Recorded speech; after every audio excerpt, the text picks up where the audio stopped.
नमस्कार, स्वागत है आपका वी टाइम न्यूज पर और आपके साथ मैं हूं पहली चौहान। बढ़ते हैं खबरों की ओर। रात के अंधेरे में तृणमूल नेता के घर पर बम फेंका गया। घटना से पूरे इलाके में सनसनी फैल गई है। शनिवार देर रात जोरदार धमाका हुआ। स्थानीय लोग दहशत में हैं। घटना मुर्शिदाबाद के डोमकल में हुई। टाउन तृणमूल कांग्रेस के अध्यक्ष कमरुज्जमा मंडल के घर पर सॉकेट बम फेंका गया। रविवार सुबह तृणमूल नेता कमरुज्जमा मंडल ने कहा कि कुछ असामाजिक तत्वों ने रात के अंधेरे में बम फेंकने की योजना बनाई थी। घटना से वह और उनके परिवार के सदस्य दहशत में हैं। खबर मिलते ही डोमकल थाने की पुलिस बल मौके पर पहुंच गई। पूरे इलाके की घेराबंदी कर तलाशी अभियान शुरू किया गया। मौके से सॉकेट बम का खोखा बरामद किया गया। पुलिस का प्रारंभिक अनुमान है कि दहशत फैलाने के लिए यह हमला किया गया था। हालांकि इसके पीछे कौन है, इसका पता लगाने के लिए जांच जारी है। इस घटना को लेकर डोमकल में एक बार फिर राजनीतिक दबाव बढ़ गया है। स्थानीय तृणमूल नेतृत्व ने आरोपियों की तत्काल गिरफ्तारी और सख्त कार्रवाई की मांग की है। मैं तখন রাত্রি 1:58 বাজে বিকট আওয়াজ শুনে ঘুম থেকে উঠে পড়ে আমি বলছি উঠো তো, কিসের একটা আওয়াজ হলো। উঠে তখন আমি ছাদে আসলাম। ছাদে এসে চারিদিকে তাকিয়ে দেখলাম কোনো কাউকে কিছু দেখতে পেলাম না, শুধু আওয়াজই শুনতে পেলাম। দিয়ে আবার গিয়ে শুয়ে পড়লাম আমি। হ্যাঁ, রাত্রি তখন 1:58 বাজে। তারপর সকালে কি জানতে পারলেন? সকালে কি আমি রীতিমতো দোকান যেমন দোকান খুললাম, দোকানে সব আলোচনা হচ্ছে, টায়ার বাস্ট হয়েছে, কেউ বললো বোম পড়েছে। তারপরে কিছুক্ষণ পরে আবার আমরা সবাই লোকজন আসলো, এখন গেলাম, গিয়ে দেখছি ওরকম একটা সকেট পড়েছিল কার বাড়িতে ছিল? ওই টাউন সভাপতির বাড়ির সামনে।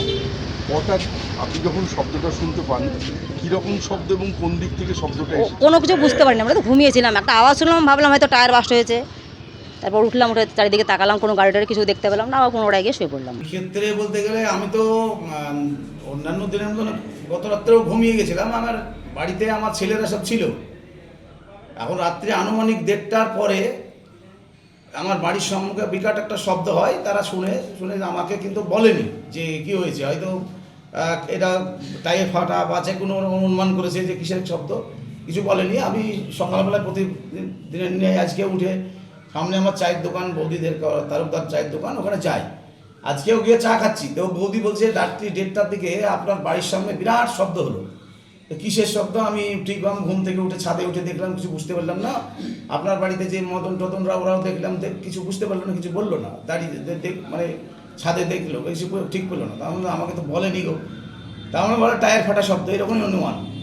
তো তারপরে অনেকটা পরে আমি চায়ের দোকান থেকে বাড়ি আসছি, দেখছি আমার দরজার সামনে একটা সকেটের খোঁজ।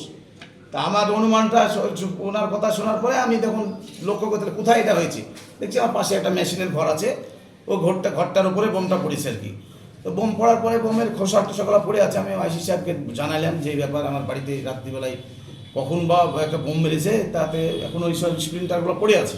তো ওনারা এসে তদন্ত করছে। এখন এই তো রাত্রিবেলার বোম, এখন সেটা ধরে আমার যা ধারণা, ওইভাবে মেশিনের ঘরে বোম মারা মানে আমাকে হয়তো আতঙ্কিত করার জন্য করতে পারে। এবার আমার কোনো অসৎ উদ্দেশ্য সাধন করার জন্য করতে পারে, এভাবেই করেছে। वी टाइम न्यूज के लिए मुर्शिदाबाद से मिलन सरकार की रिपोर्ट।